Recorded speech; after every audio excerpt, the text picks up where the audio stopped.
Hey everyone, welcome to today's Program Yourself Thin. Um, and today we're talking about, has dieting made you dumb? I don't mean to sound offensive here, but has it? Has it made you dumb? What do I mean by that? Losing weight is not a complicated thing. I think on some level we all know that, right? You just need to reduce your average calorie consumption and your weight's going to lower over time. Okay. However, what I hear all the time under my videos and online and from people that aren't in my program is as soon as they hear someone lost weight, right? And it's usually some rapid amount of weight loss in a short period of time. But even if it's just, oh, I lost X amount of pounds, instantly you will get a flood of people saying, how'd you do it? Tell me how you did it. Tell me how you did it. And every time I hear this, I'm taken aback because I say, well, how could you not know how they did this? They cut their calories down. Now, I know what they really mean is they want to know the hack. Did you just cut carbs down? Did you stop eating for 16 hours? Do you only eat meat? Tell me what you did. But here's where the dumb part comes. You've probably been dieting for decades at this point. Countless people have told you what they've done to lose weight. And you have tried to do that numerous times and have not been able to do it. So the dumb part is, how come you haven't realized that the problem isn't knowing what to do as much as it is knowing how to get yourself to consistently do it? Why do you keep thinking that there's some magical plan out there that as soon as you hear it, you're just going to follow it perfectly and get amazing results? Why would you think that?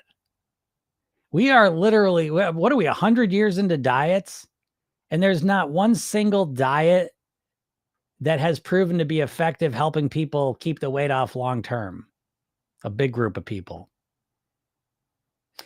So at this point, the dumb part is, how do you keep falling for the same trick? How do you keep falling for the idea that some specific plan of shifting macronutrients or cutting something out or shifting the amount of hours you eat or just some hack is going to transform your body and allow you to live at your lower weight forever?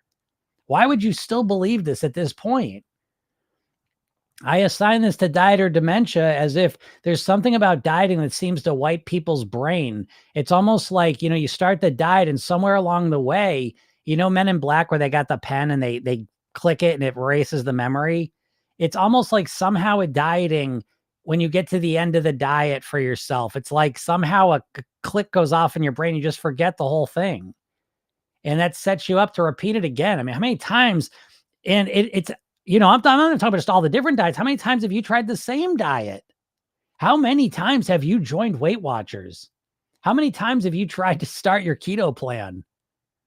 How many times have you started with intermittent fasting? And, there's that saying that insanity is the definition of insanity is doing the same thing, expecting a different result. So what is it about dieting that people just keep doing dumb shit? Why would they keep trying to do something that hasn't worked for them over and over and over again? And I don't have an answer to it.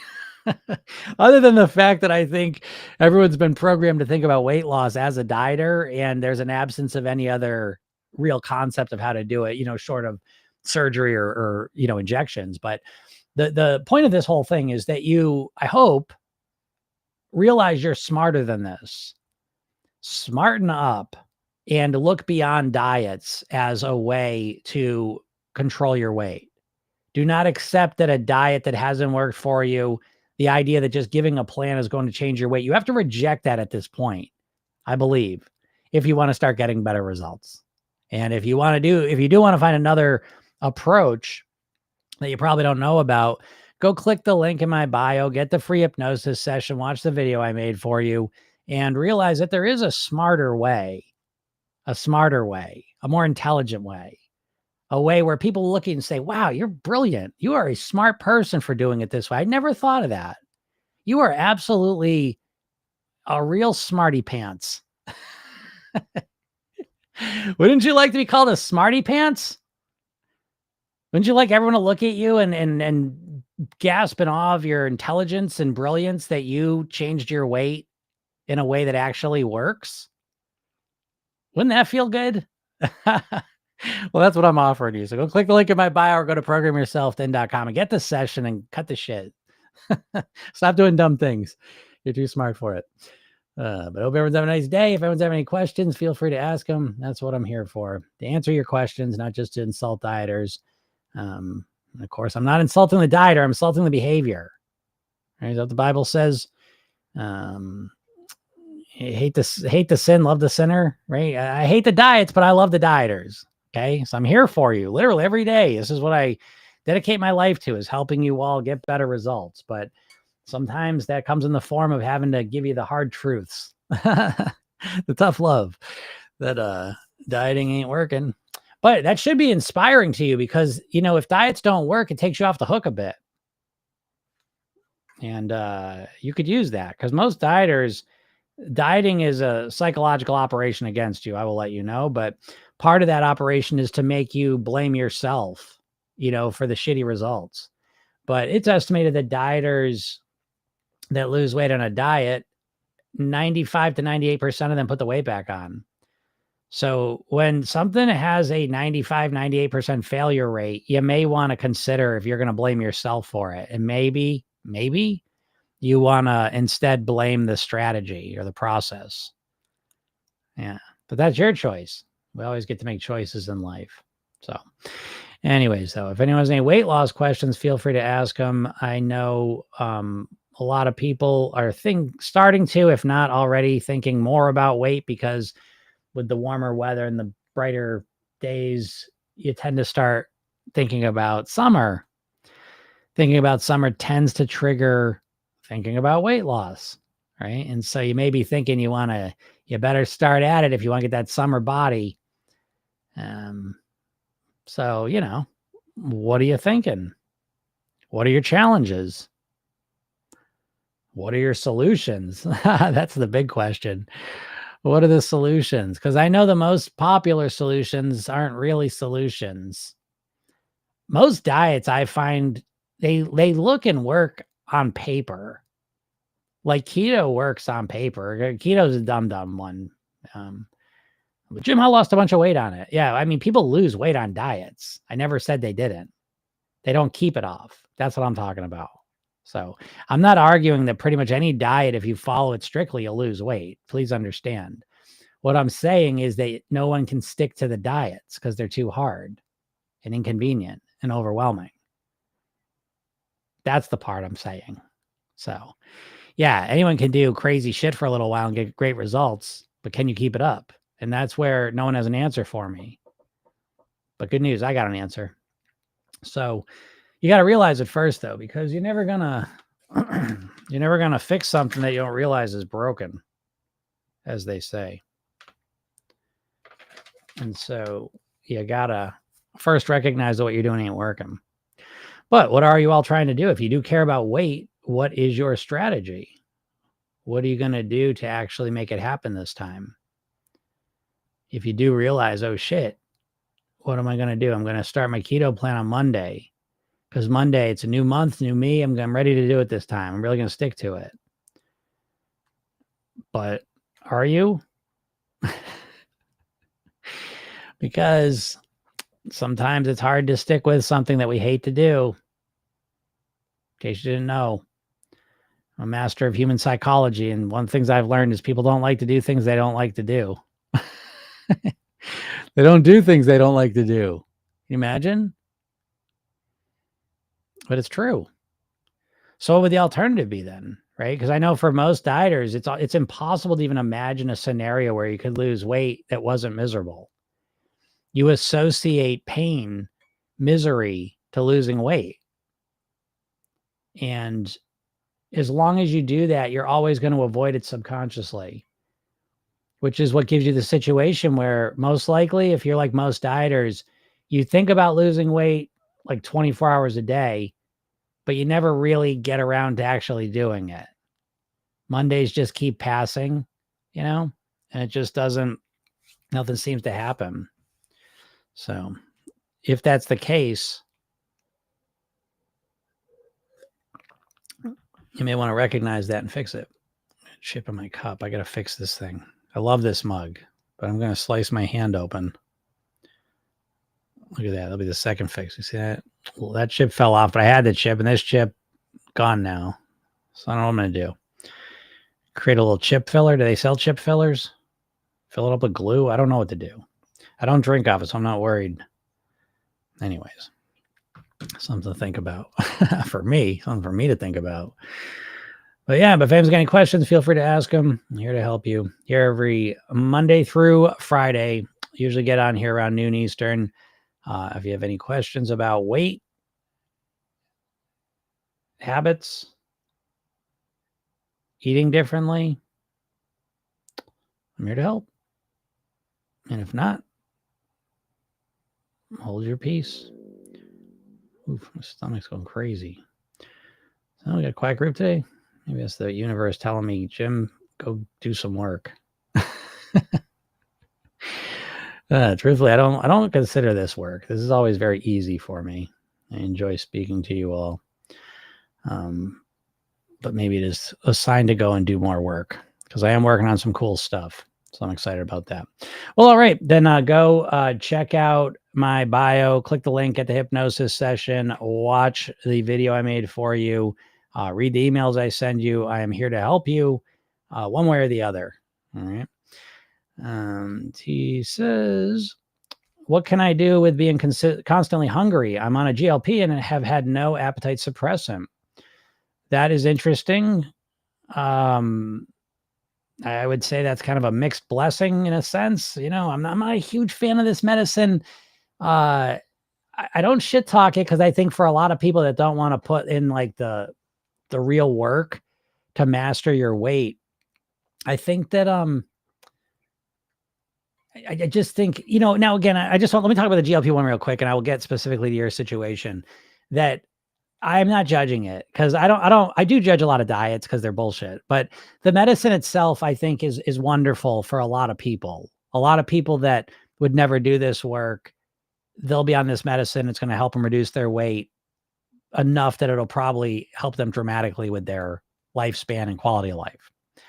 That being said, you have to understand that I come from a perspective that I see the GLP-1s over here, and I appreciate what they do for most people, but I live in a world where I am constantly surrounded and helping people master their weight naturally in a way that they're not going to have to be on an expensive medicine for the rest of their life. They're doing it naturally in a way where they're not only losing weight, but they're also becoming the best version of themselves.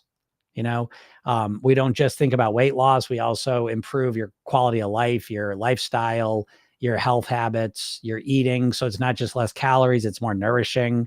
So you become a better version of you. So you have to understand that when I do talk about GLP-1, sometimes it sounds like I'm denigrating them, but I'm not. But you have to understand in my world, everything's contrastable. And in my world, GLP-1s are a far distant second to program yourself then. So I think it comes out when I talk, but I don't mean it that way. I think most people aren't willing to put the time, effort, or work into doing program yourself then. It's not for most people, to be honest. It's for overthinkers, perfectionists, type A type people. That's who seem to do well with it. And I know a lot of people aren't that way and aren't interested in it. They don't want to understand all this shit. They just make me lose weight. Okay, well, this ain't for you. Okay, well, here comes the GLP-1s. That's about as close as you're going to get to just give me something that makes me lose weight. GLP-1's probably number one on the list for most people. And now what you're experiencing is that you've taken GLP-1 and you had no appetite suppressant. My first question is, how long have you been on it? That is unusual, though. But again, you know, with the medicines, it's always important to understand that medicines are all about statistics. So very rarely is there a medicine that works for every single person. You know, it's really about, does it work for a majority of the population? And there's always going to be people that it doesn't work for. Maybe you're one of them. Maybe you haven't been on it long enough though, too. So that's the first question I would ask. But assuming you've been on it for even a month, you know, a month, you should start to notice some impacts of it. And you haven't. And I've seen that. I've worked with people that have been in that situation. So it's not that unusual in my world. So what can you do? What can you do to actually get that result? Because, you know, Program Yourself Thin, we do the exact same thing. First of all, I've been dealing with food noise for 30 years. So food noise is always front and center of my mind. in order to master your weight. I think you got to master your food noise. And I think that food noise is something that is, it's more than just we think about it. I think we think now like, oh, food noise, this medicine stops food noise. Well, what's the food noise in the first place? And I think there's a couple of reasons that we have this food noise. One aspect of the food noise is that we're exposed to literally thousands of food ads every single day of our lives. That's one source of food noise in our head. We think in terms of food constantly because we're constantly being bombarded with messaging about food. There's one piece. Number two is your entire life, you've learned to use food to manage your emotions. And every day you got to manage your emotions. And so every day you're thinking about food because of that. The next thing is that we're now bombarded and surrounded by hyper addictive, super palatable foods that are processed and designed to be very addictive. And so when you're addicted to something, it creates lots of noise as well. You know, people that are drug addicts have a lot of drug noise. Alcoholics have a lot of alcohol noise. Okay. So there's other factors too, but these are three of the big ones. So how do you deal with that? And Program Yourself, then we deal with it a multifaceted approach. So part of it is, and I didn't mention even your stress, but that's emotional management. So a big part of the food noise is that you're chronically stressed, I bet. You're probably on the anxious side of things. And that triggers lots of food noise. So one of the things we want to do right off the bat is start to create a more calm, peaceful state of being, because that alone starts to quiet the food noise. Then we want to start to nourish ourselves with higher quality foods and remove processed foods that lead to more food noise. That helps as well. And then finally, we want to learn how to run the conversation in our head. And this is probably the biggest piece of Program Yourself then, is that we all have an internal dialogue. We all talk to ourselves a certain way. The thing is, though, you've never learned how to talk to yourself. You've been conditioned and programmed how to talk to yourself by the corporations and the food companies. So you think like an overweight person. You think like a person who wants to consume lots of food because that's what you've been programmed to do through literally millions, tens of millions of ads that you've been exposed to. And every advertisement's like a hypnosis session, by the way. So that is a big part of Program Yourself then as well, is how do I take control of the internal dialogue, the conversation I'm always having in my mind? Because right now, the conversations you're having are primarily, I want to eat, and you're a piece of shit for not losing weight. And very rarely does a person have a voice in their head that says, you know what? You're a good, strong, beautiful person. Let's work on making you a better version of yourself each and every day. And if you make mistakes, that's okay too. We're going to figure them out. We're going to keep getting better day after day. None of you have that voice in your head unless you're in the program. And so, you know, I don't know why the GLP may not be working, but it doesn't mean that nothing will work. It may mean that you're just a person who needs to incorporate a more robust solution than just a medicine. And I have experience with many people that have not, the GLPs have not worked for them. And they've come in the program, and when we've hit it with a holistic solution, they've started walking the right path that gets the results they want. So hope that helps. Henry says, habits, why do we tend to eat or binge? Yeah, I mean, you know, habits, you just kind of, you answer the question with the first word you put there. You know, the reason you tend to eat and binge is their habits. And they're habits you didn't intentionally create. They're ones that just kind of showed up, and now you're stuck with them. But unfortunately, this gets back to my gripes with diets, is dieting will just tell you what to do, but never shows you how to get yourself to do it. So if you want to have any chance in hell at being able to influence your weight and your quality of life, you need to understand how to influence your habits. In Program Yourself, then we have a whole section on habits, because that's one of the most important pieces. Your habits are your results. Your habits are your weight. And all of these years of dieting, you've never learned how to truly influence your habits. You've learned how to try and use willpower to fight against your habits, but you've never learned the neuroscience of habits. You've never learned, there's a literal science of habits and behavior. You've never learned these things.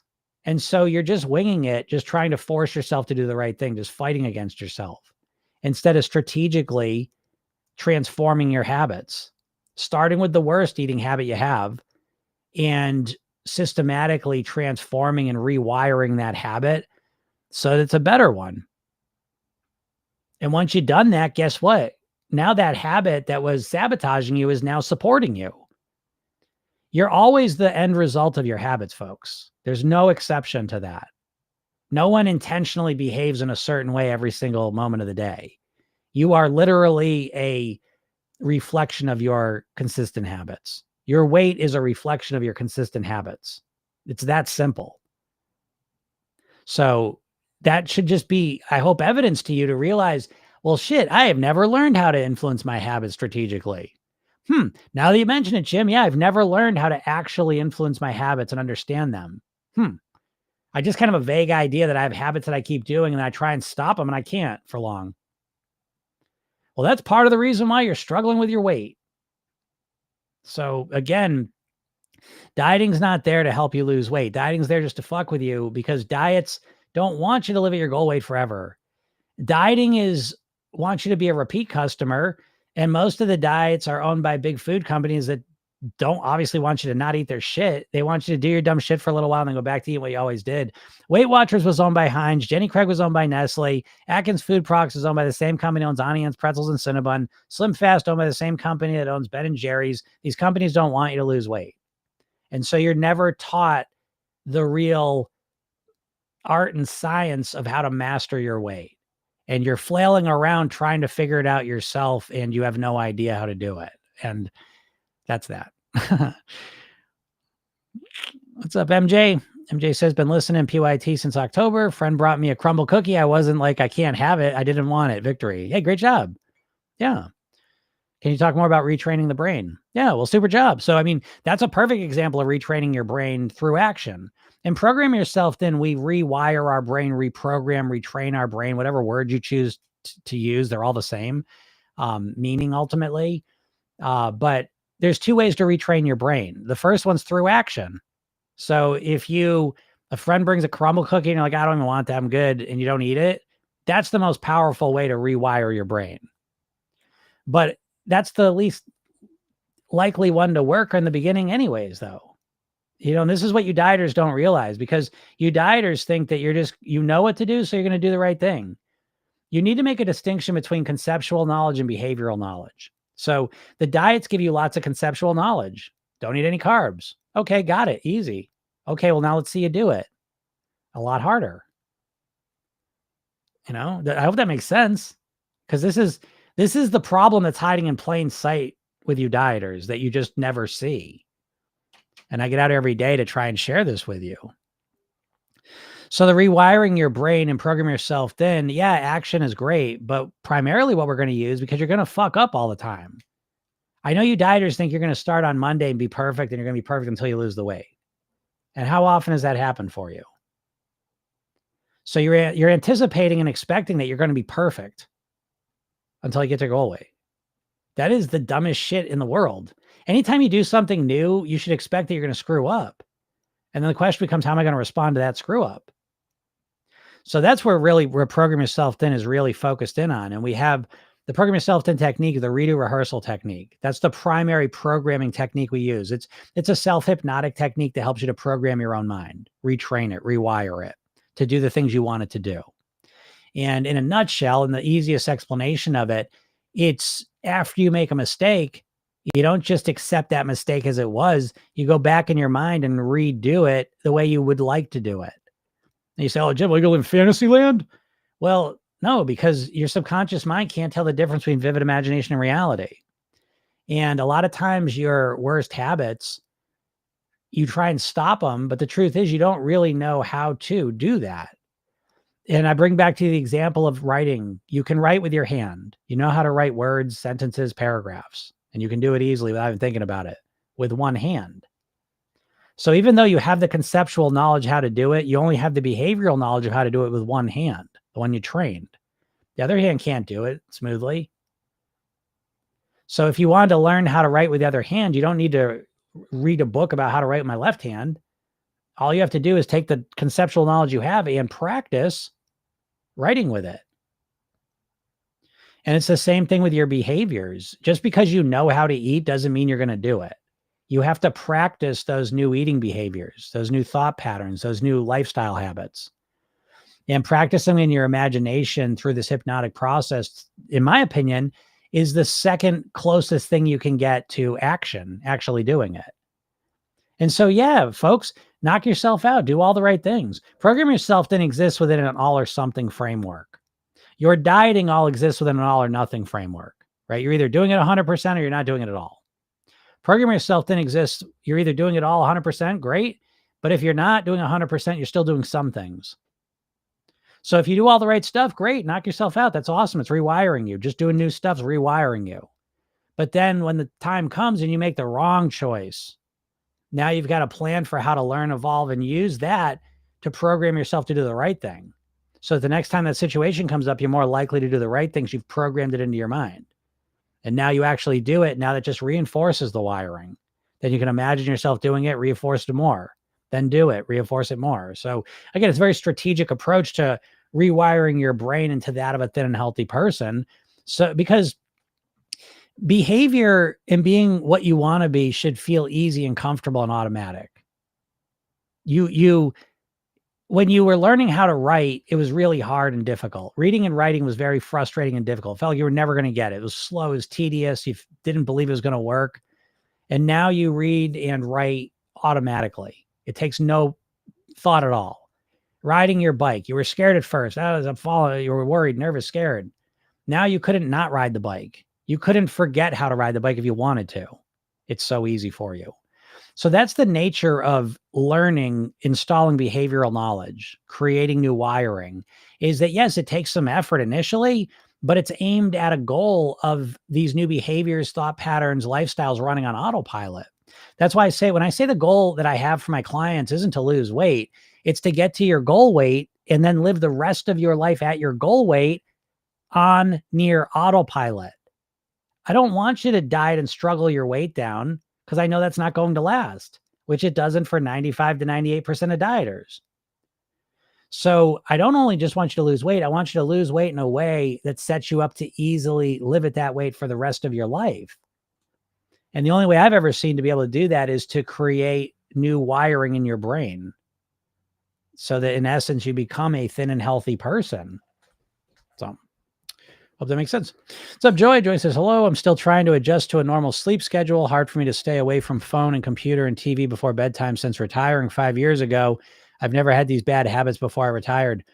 Yeah, I get it, Joy. So yeah, that'll happen. When there's a new shift and change in our routine, a lot of times unhealthy shit can fall in there. That's very common. Okay. So, yeah, you know what I mean? Like before you had a different routine and you want to get to bed because, you're in your work mode, and you had it figured out and you had it structured in a way that you just going to bed was normal. And now all of a sudden you have all this space and this time, and what fell into it, but scroll time.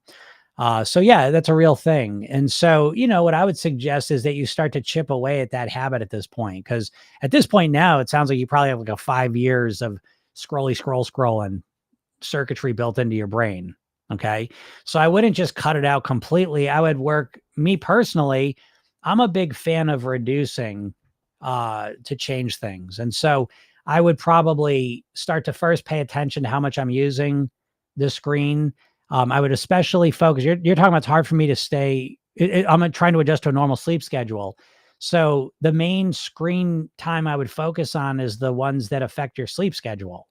So maybe like, let's just say, for example, you want to go to bed at 10 o'clock. And a lot of times you get on the phone on the sofa at 10 o'clock and next thing you know, it's 11:30, and say that's a normal thing. So the first thing I would do is recognize what the routine and behavior is that I've developed. And then if that was the routine, I'd work to say, okay, I'm going to go to bed at 11 o'clock. I'm going to have an alarm go off. I'm going to set on my thing at 11 o'clock. I'm going to go to bed. And then I would see how that goes. And then I would kind of build it from there.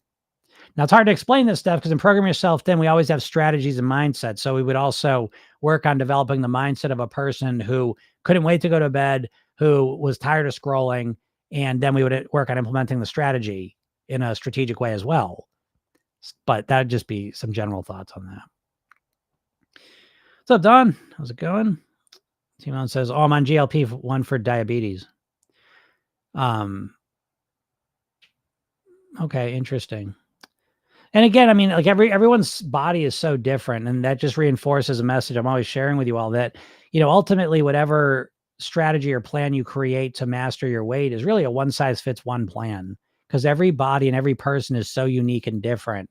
And I think again, that's another problem with the diets that they always just, there's this idea that one size fits all, that it's always going to oh, everyone, the keto plan's going to work for everyone. Everyone should do carnivore. Everyone should do this. And I think that that's trained us to just be stupid. I think it's trained people to just be like, oh, just tell me what to do. Just tell me what to do and I'll do it. No, you won't. Not if you don't like doing it.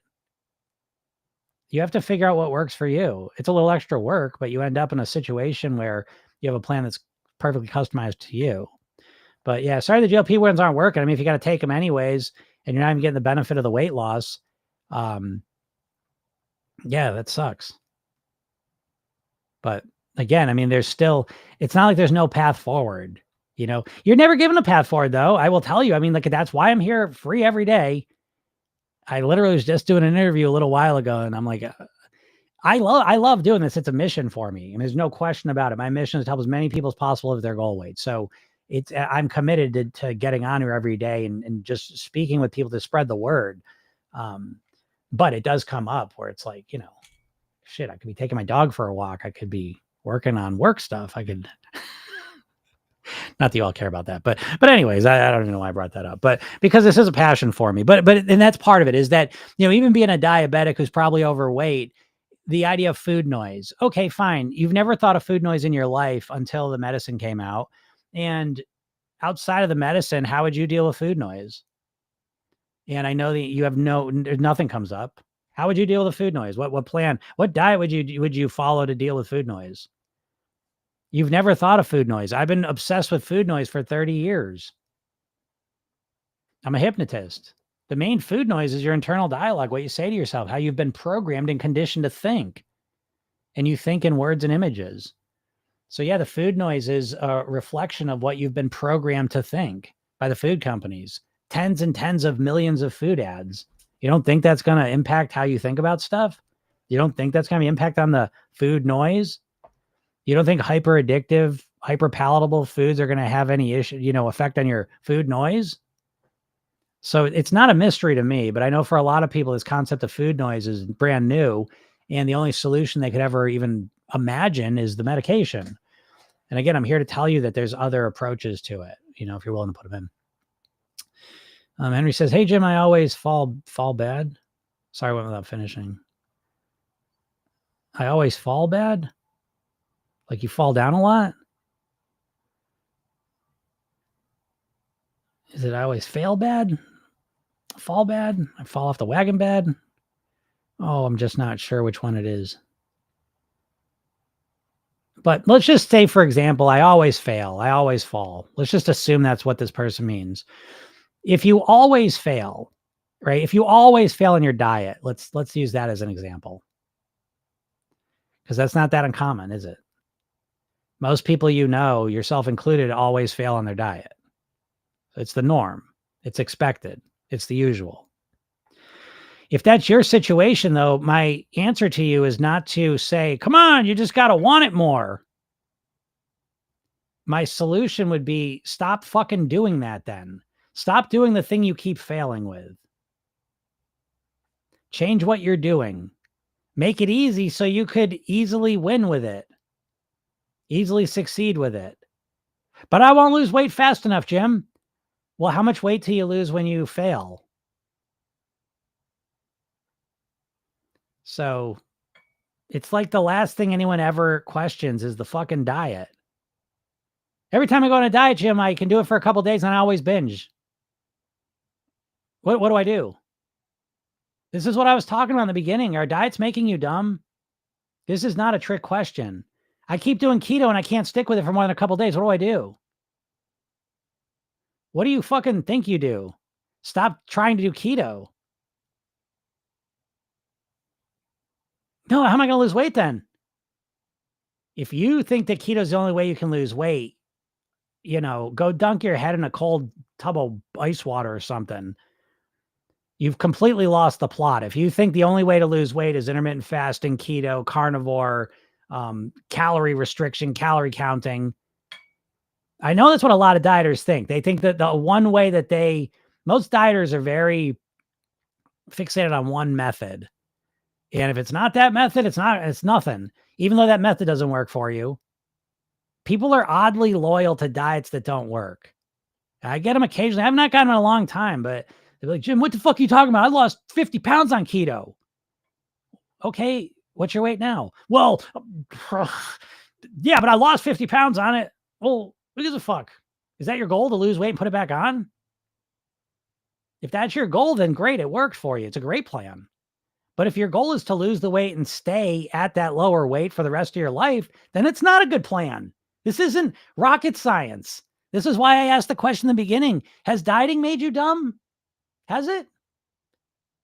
Has dieting made you, who is a smart, intelligent person, kind of dumb in this area?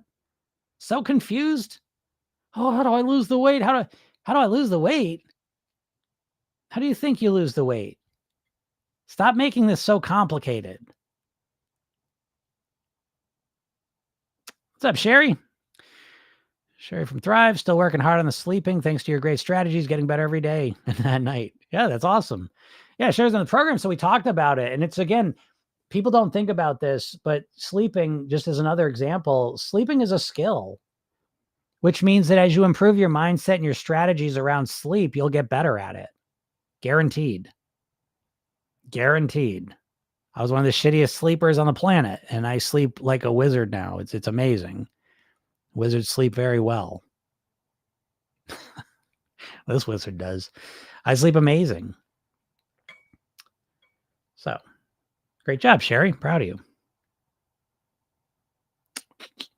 It says, for diabetes, I've been on 5 GLPs. Mounjaro's the latest, and for less than 3 years. Wow, I fear I'm a non-responder. I don't think I'd fear it. I think I would start accepting it at this point. So that's a long time. I mean, 3 years. Holy shit. Yeah. That's crazy. Yeah, you're a non-responder. So don't get caught in the gloom of that. Just, start working on accepting it. Okay, it is what it is. And at least I mean, I know that if you never listen to me, you got to diet, I guess, and fight against yourself and struggle. But I'm telling you, there's an easier way.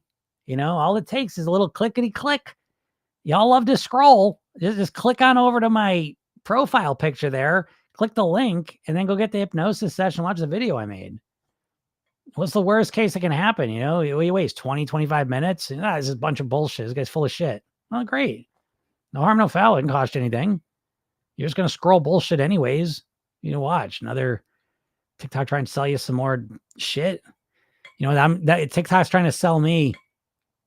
I always think about this, like I should just sell dumb shit on TikTok. Like the thing I keep getting now is like, they're like little thin brushes. Like they're like that thin, but they're like wiry brushes, and you can clean like sinks and stuff. I made the mistake of watching an ad for 30 seconds one time, and now it's like literally every other thing is these brushes. So anyways, maybe I'll get some and do a review of them. But anyways, you know what I mean? You all got nothing to lose. Go check it out. And it says, your thoughts on intuitively eating. I just want to live without always thinking. However, I want to make good choices. I mean, my thoughts on intuitive eating are that it's bullshit, because if you're overweight, you've got the intuitions of an overweight person. So where do the intuitions of a thin, healthy person, where do they come from? Because you think you just naturally have them somewhere in you? Why would you have that? You evolved over millions of years to eat as much food as you possibly could any chance you could, because you evolved in a food scarce environment. So what intuitive eating factors are we planning on relying on? What situation did we evolve as humans where we had an abundance of hyperpalatable foods, where we just listened to our bodies and didn't overeat them? Because what I see is that the last 100 years, with the influx of hyperpalatable abundance of food, the obesity and overweight numbers have skyrocketed. So what intuitions exactly are we relying on? Now I know the ideas behind it, and I believe in some of them, but I much more believe that there are some intuitions that you can utilize to make better food choices but those intuitions alone are not going to help you lose weight. I don't believe. Now that's coming from me, who's been at this for 30 years. I'm a yoga instructor. I meditate every day. I live a very healthy lifestyle. I think about this shit all day long, and I can't trust my intuitions. I need to have a structure of how I eat.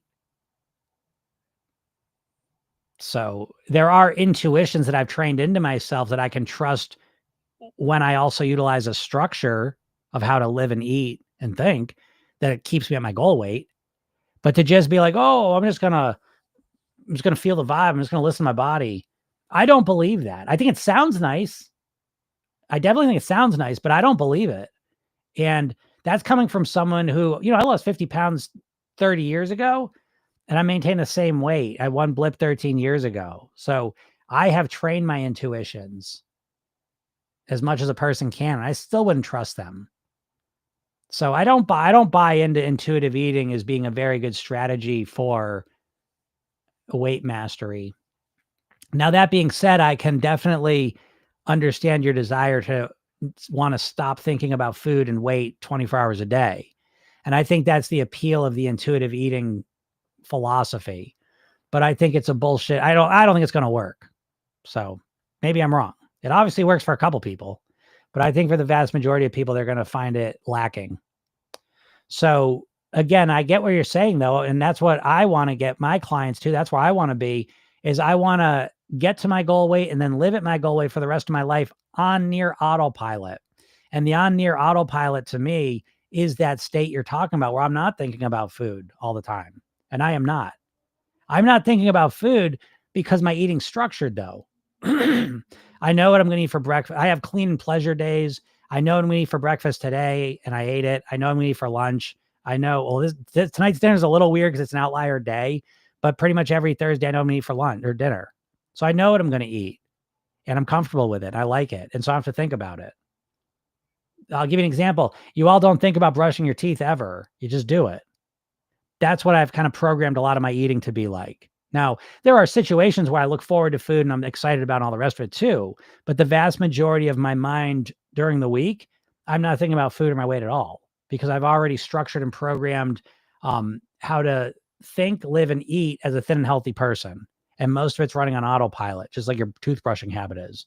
So I get the desire to want to not be obsessed with food and weight 24 hours a day. And I respect that. And that's what I help my clients do. But I use a much more robust, comprehensive approach than just this vague, fairy tale of intuitive eating, which if we really dissected it, I don't think people really understand what intuitions are. I don't think there's a real well-developed philosophy there. And, when you really start to question it, you quickly find them saying, well, it's not really for weight loss. Okay. Well, all I'm talking about is weight. Everything I'm talking about is for you to live at your goal weight. So you're not going to find me squishily saying, well, this isn't really about weight. So again, I'm not opposed to it. Again, because intuitive eating compared to being obsessed with food as a diet or mindset, I think is wonderful. But I think in terms of actually mastering your weight, I don't think intuitive eating is going to help you very much. So, and again, if you want to go deeper into what I'm saying, go get the hypnosis session in my bio.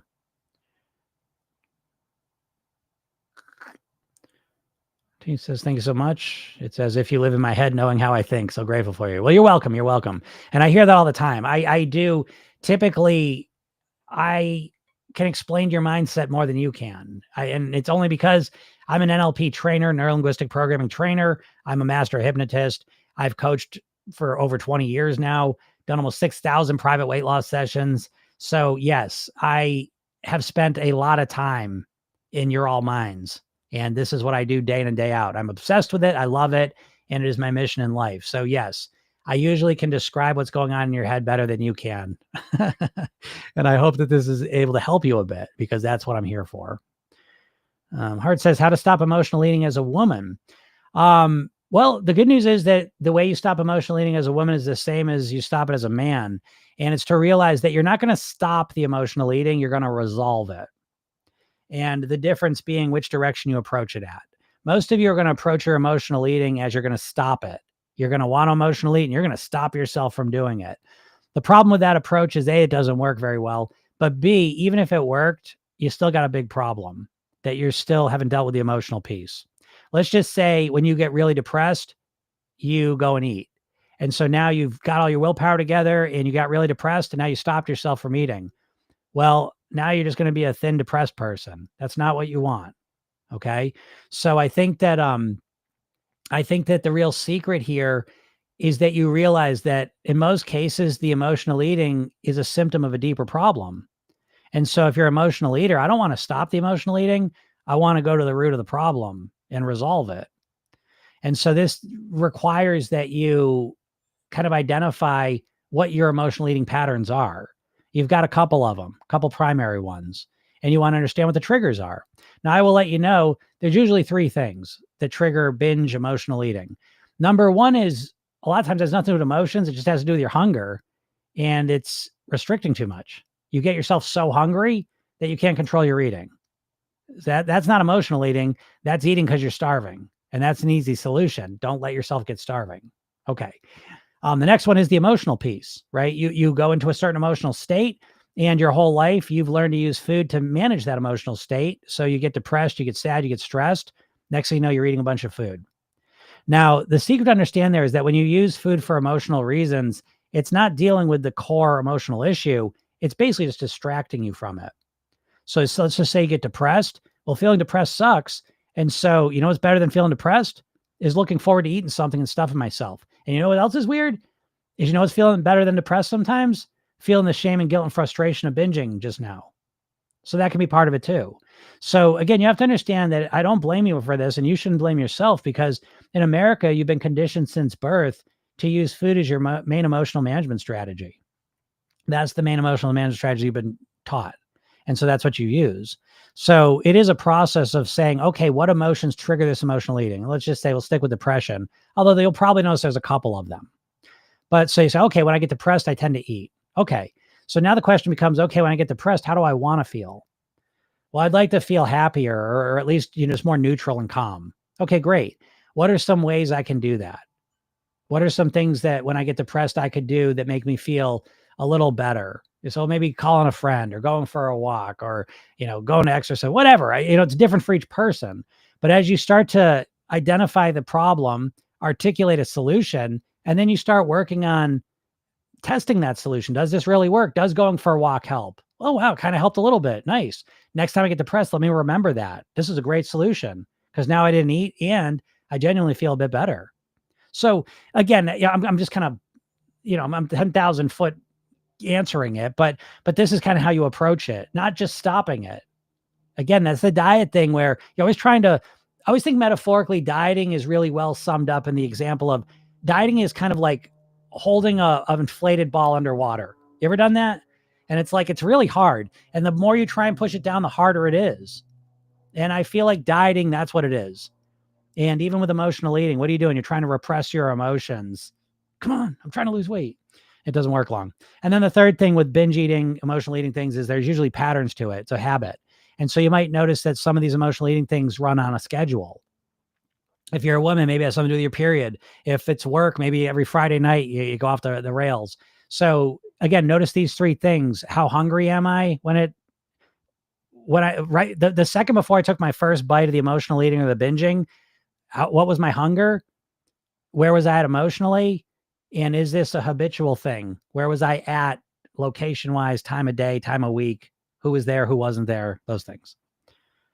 So hopefully that helps.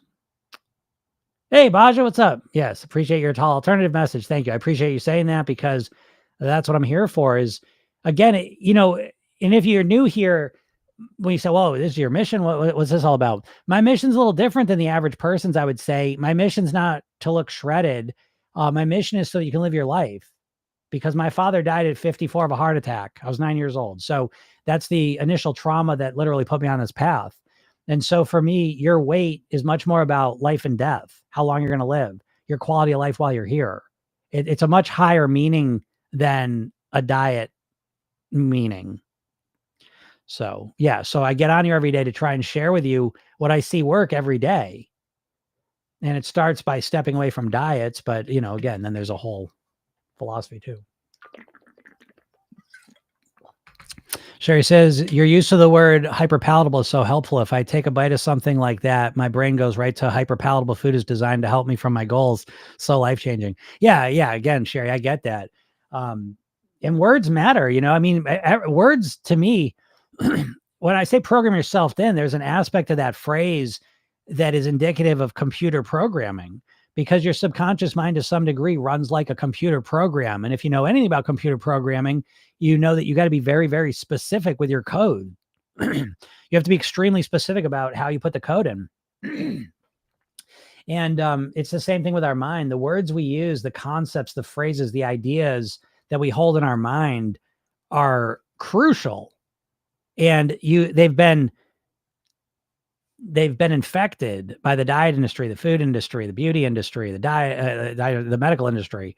There's corporate interests, to sum them all up, that have brainwashed you, conditioned you, programmed you to think like an overweight person.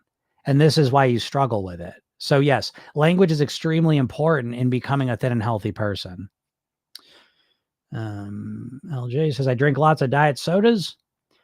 I mean, if you drink lots of diet sodas, there's a good chance that you're overweight. Diet sodas are associated with being overweight, more so than regular sodas, which is very interesting, isn't it? I have some theories on it, but I haven't seen anything conclusive. But yeah, so again, I would suggest, I think it's very helpful to move past, because I know it's in a lot of weight loss circles, like someone says, oh, what about diet sodas? Diet soda's bad. Whatever. Is it bad, good, bad, good, bad, good. And I prefer to evolve that conversation into diet sodas usually equal overweight. Regular sodas usually equal overweight too, just at a lower level. So it's not a good or bad thing. It's an effect thing. If I do this thing here, I usually get this effect.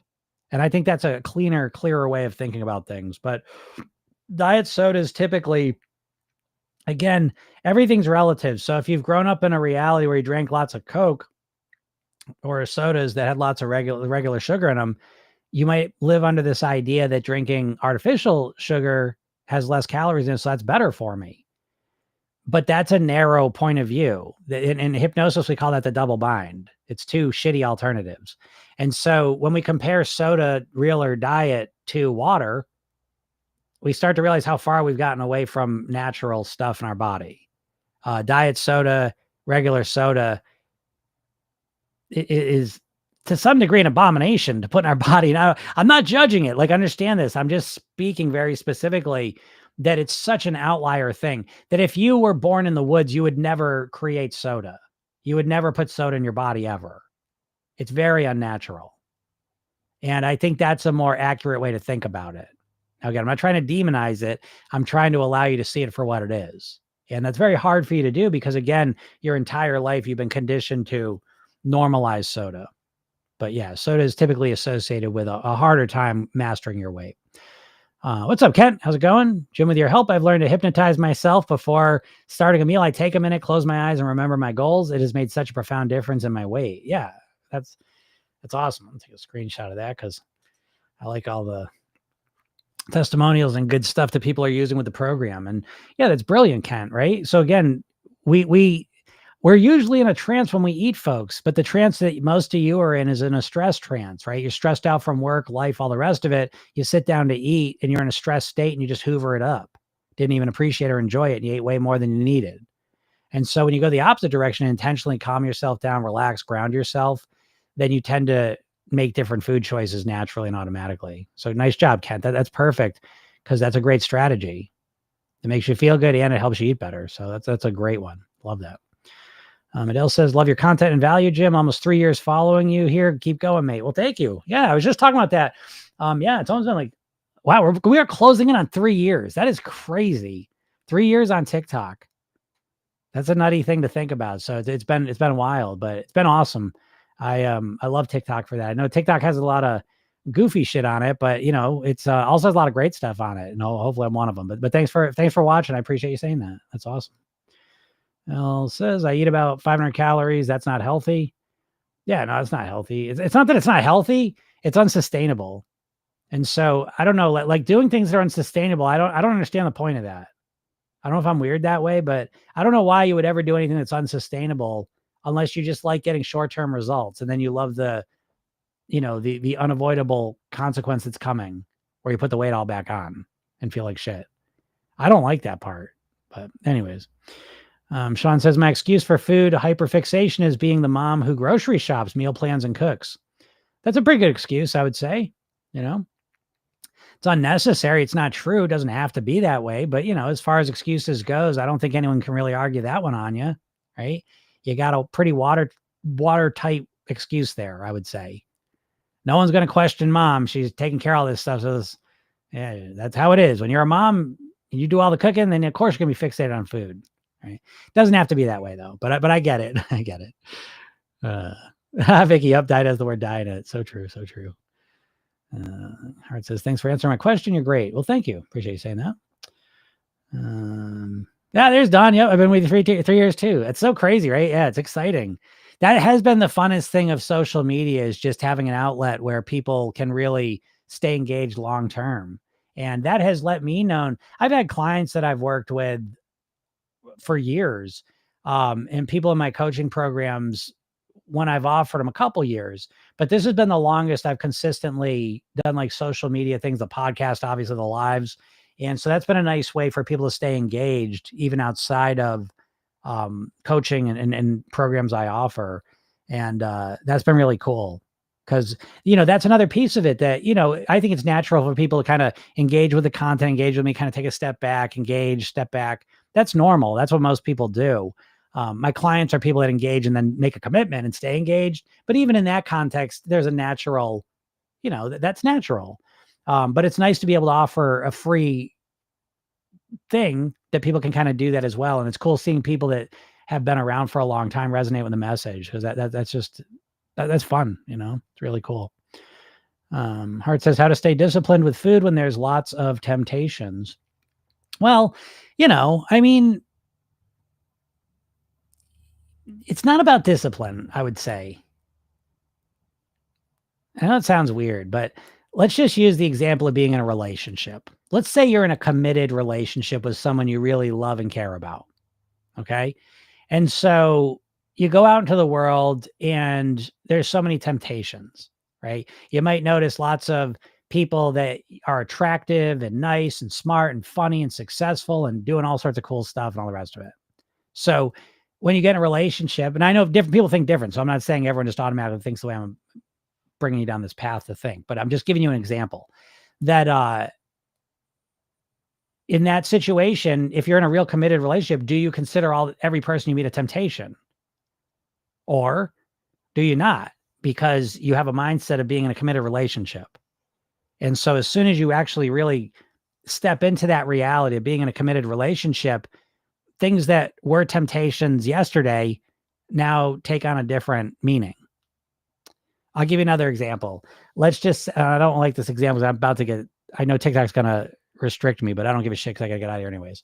But let's just assume, and I know you don't think of it this way, but let's just imagine you live in an environment where let's just assume you're a non-smoker or you don't really have an issue with alcohol. And you go into a liquor store, you walk by a liquor store, you walk into a convenience store, and you're surrounded by temptations to smoke cigarettes. How do you not give into them? You see? So a lot of times people mistake, and again, you've been trained to do this by the diet industry, but you've been trained to think that willpower is going to overcome everything.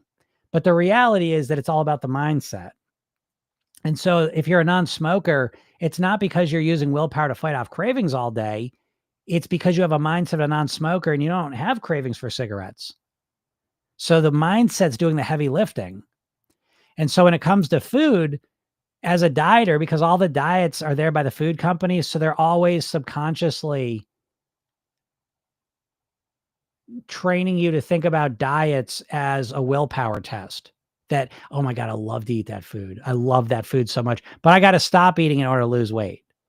And so your brain, when you go into a diet mode, not only does it think about the food as a temptation, but it hyperfixates on the food as a temptation, because something about your subconscious mind that you don't know, that the diets and the food companies know, is that your subconscious mind doesn't understand negatives. So if I tell you not to think about something, right? Get your willpower together and don't think about what I'm about to say. Okay. Don't think about a banana. Don't think about a banana. Don't think about a banana. Well, I know you're all thinking about a banana right now, but I told you not to think about it. So basically, what a diet's doing is say, don't think about cookies. Don't think about sugar. Don't think about carbs. Don't think about eating now. And it's literally, it's like self-sabotage. It's self-punishment, torture. And it causes you to um, obsess on the very thing you're looking to reduce, which reduces your chances of successfully doing that. So again, so much of it is mindset and how you're going into it. And so in Program Yourself, then I will give you this as an example. In dieting, so you have subconscious associations to things. That's what dictates most of your behavior. And so let's say temptations. Doesn't take too much thought to realize that when you think of food temptations, you probably associate a lot of pleasure, perceived pleasure to it. Okay. And so your perceived pleasure of those temptations is subconsciously nudging you towards focusing on thinking about them all the time. And that's going to make it harder to eat less of them because you're subconsciously obsessed with them, craving them, wanting them. So in Program Yourself, then we're looking to break that connection a bit and rewire it so that you not just think about pleasure, but that you also think about the pain of it. So if you think about whatever temptation you're thinking about food-wise, you're always just assuming it's really good and pleasurable and you have to stop yourself. But I would suggest that the very thing that you think is a temptation, that a lot of times in your life when you've eaten it, after you've taken your last bite, it hasn't been that pleasurable. So let me break it out a little bit. There's 3 phases of eating: anticipation, consumption, and consequence. Your entire life in this culture, you've been conditioned to focus on the anticipation and consumption of food. Every single food ad you see is about the anticipation and consumption of food. Never do they focus on the consequence. Never have you seen an ad for fast food and it's the crunched up wrappers and bag and the person's sitting there and they've taken the last bite. And now they're sitting there, right? You never see that. But that consequence is as real as these first 2 phases. And in honesty, the consequence is the longest lasting phase because the anticipation's relatively short, the consumption's super short most of the time. And then the consequence can be 12 to 24 hours of how it affects you physically, mentally, and emotionally. So if you think about those foods that are so pleasurable, so tempting, if you think about the last couple times you've eaten them, after you've taken your last bite of that food, how have you felt physically, mentally, and emotionally? What are you saying to yourself after you've taken that last bite of those foods? Is it positive or negative? How do you feel? Do you feel light, healthy, and happy and successful, or do you feel frustrated, annoyed, and irritated? Physically, do you feel light, energized, and mobile, or do you feel sluggish, heavy, and dark? And most people, when they focus on the consequence thing, it's very painful or a little painful. Now, you say, oh, don't take my pleasure away, Jim. Don't take my temptations away. Well, I'm never going to do that. I would never do that. But I think what happens, what in Program Yourself, then what we're aiming at is a more balanced view. And this is why we have clean days and pleasure days. So we absolutely have pleasure in the program, but we aim at the pleasure very strategically. We seek to maximize it and we seek to moderate it so that not only can we have the pleasure of the food, but we can also have the pleasure that comes with having the body we want, the weight we want, and more importantly, being the person we want to be. So that serves to give us more happiness and enjoyment in our lives. Because when you compare, I always say the most joy you can get out of the most joy you can get out of your tempting foods is to eat them moderately at your goal weight. I believe there's no greater way to get more pleasure out of that food than that. And you've been trained to think that the way to get the most pleasure out of that tempting food is to eat as much of it as you possibly can. Now, of course, why wouldn't you be trained to do that? That's what companies want you to do, is they want you to consume as much of their product as possible. But when you take a step back and again, reframe this and come at it with a different mindset, it changes everything. Now, of course, you have to reinforce this and you have to there's more to it, but this is the first step of realizing that it's not a willpower issue it's a mindset issue. And you're trapped in the mindset of an overweight dieter.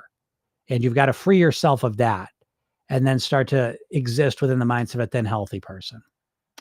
So, yeah, thanks, Hard. Yeah, very true. Yep. You have great knowledge, best advice. God bless you. Well, thank you. I appreciate that. And good luck with almost at the end of Ramadan. So good for you. Great job making it through that. It's difficult. What's up, Melancholy? Melancholy has been catching your replays and loving the content. You covered stuff I really needed to hear. Thank you. You're welcome. Glad you've been listening. Do you have any insight regarding vagus nerve involvement in a need to swallow? I don't even enjoy or want the thing, but the swallow seems to calm my nerves. Any thoughts? I don't know. It's very interesting to say vagus nerve and swallowing. I've not heard that specificness of it, but the vagus nerve, yes, because the vagus nerve runs from our intestines around our heart up to our brain. So I find that the vagus nerve is a central piece of getting control over really so many aspects of your life, but certainly your eating and your health and your weight and all those things. Now, I don't think it's just the swallowing, though, is what I would say, real simple. I think right now, the idea of swallowing and eating and overwhelming your belly can be a way to deal with anxiety and tension. So I'm totally spitballing, understand. I have no idea of your situation, but I'm just, based on what I've experienced with my clients and myself personally, a huge part of the process, in my opinion, is learning how to relax and calm down. That, and a lot of it's aimed at that vagus nerve. So it all calms down. So right now, one of your strategies to kind of calm that down is to eat and swallow food. But there's other ways, is what I would say. And I'll just kind of leave it at that without knowing more details. That's my first kind of just reflexive idea. All right, everyone, I gotta get out of here. If you are not in my world, you should go to my bio, click the link, get the hypnosis session, watch the video I made. Go check that out. Yeah, get that hypnosis session, watch the video I made, read the emails I send. They're all going to help you out. Okay. They're all there to help you out for free. So take me up on that if you care about your weight. I'm here every day, Monday through Friday, usually around noon Eastern. So if you have any questions, please pop on here and ask them. I'm happy to help you out and guide you as best I can. And this is also a podcast. Program Yourself Thin is a podcast on all the podcast platforms. You can check it out and listen to it there as well. Melancholy said, also want painfully spicy, sour, and hot food, like I'm craving intensity. Yeah, Melancholy. I mean, again, I just at first blush and whatever. But my first thing is that, you're using the swallowing and wanting to stuff yourself, the hyper spicy foods. It's almost like a distraction technique. I'm just pulling that out of thin air to some degree because I don't know your situation, but that would be my first thing I would explore if I was coaching you. So go take some time and reflect on that. Maybe that's what it is. And if it is, then, again, we got a thread to pull and let's kind of play it out and see where it goes. That's kind of how we take things here. So, all right, everyone, have a super duper day and we'll talk soon. Bye.